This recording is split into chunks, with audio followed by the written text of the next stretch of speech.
La fin de vie, la mort et le deuil ont fait l'objet de débats publics passionnés en France depuis une cinquantaine d'années. Et l'un des acteurs principaux dans ces débats est sans aucun doute le mouvement des soins palliatifs. Dès lors, il est légitime de se demander quel est le projet politique, éthique, culturel véhiculé par les soins palliatifs, et même plus largement, quels sont les enjeux sociétaux actuels liés à ce mouvement.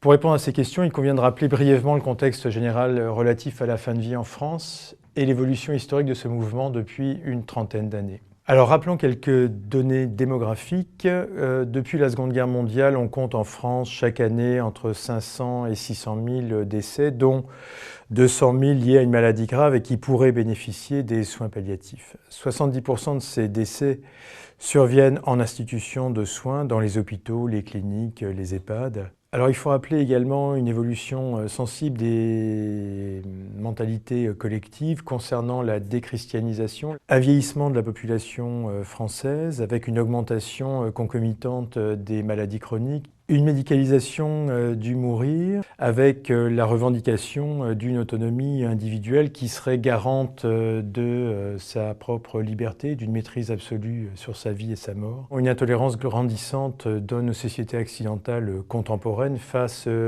aux douleurs, face aux souffrances, aussi bien individuelles que collectives. Donc partant de ce constat accablant, les soins palliatifs vont se structurer partout en France et militer activement pour soutenir un projet politique inédit.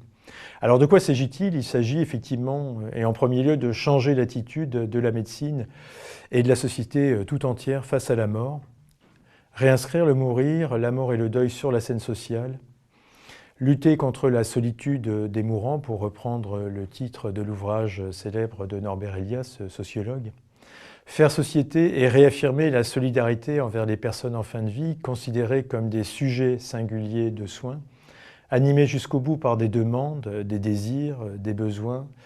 Nous voilà donc au début des années 80 avec trois modèles de mort finalement plus ou moins médicalisés en France. Tout d'abord une mort technicisée, c'est celle qu'on trouve déjà depuis les années 60 dans les services de réanimation. La mort anticipée ou volontaire telle qu'elle est prônée et revendiquée par le mouvement pro-euthanasique dès les années 70. Et puis une mort accompagnée qu'on voit apparaître dans les années 80 en France notamment. Donc il s'agit bien de trois modèles distincts et non substituables les uns aux autres de la mort contemporaine. Donc en fait, en 30 ans, ils se sont véritablement métamorphosés et sont passés d'un groupe minoritaire contestataire de la biomédecine pour devenir un acteur incontournable du monde de la santé, jouissant aujourd'hui d'une double reconnaissance. Alors une reconnaissance sociétale, donc avec un soutien indéfectible des pouvoirs publics visant à développer partout où c'est possible en France les soins palliatifs. Alors là, on voit qu'il y a un arsenal juridique et législatif en faveur du développement des soins palliatifs qui est tout à fait inédit et spécifique à la France.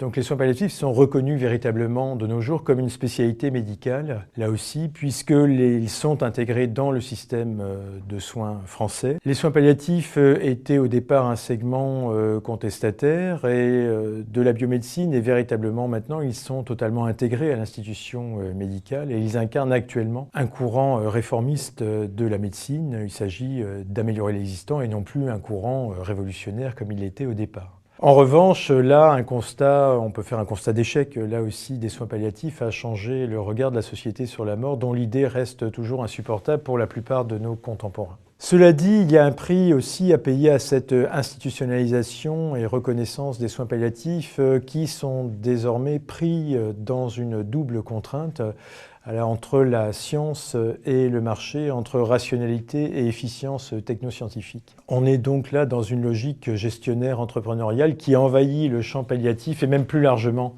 le champ de la médecine tout entière actuellement. Quel est l'état des lieux là Eh bien, on s'aperçoit que le constat, au jour d'aujourd'hui, reste problématique, puisque 80% des personnes qui pourraient bénéficier des soins palliatifs en sont exclues en France actuellement. Cela est dû à un problème d'accessibilité, d'hétérogénéité, mais aussi de problèmes de pérennité des structures palliatives en France, avec un manque d'unités de soins palliatifs, d'équipes mobiles, une inégalité interrégionale ou entre villes et campagnes. Donc de très fortes disparités dans l'offre de soins au niveau national. Un manque de formation aussi des professionnels de santé aux soins palliatifs qui a été jugé accablant dans un rapport qui a été fait récemment par le Comité consultatif national d'éthique, où seuls 20% des médecins seraient formés à la prise en charge de la douleur et à l'accompagnement.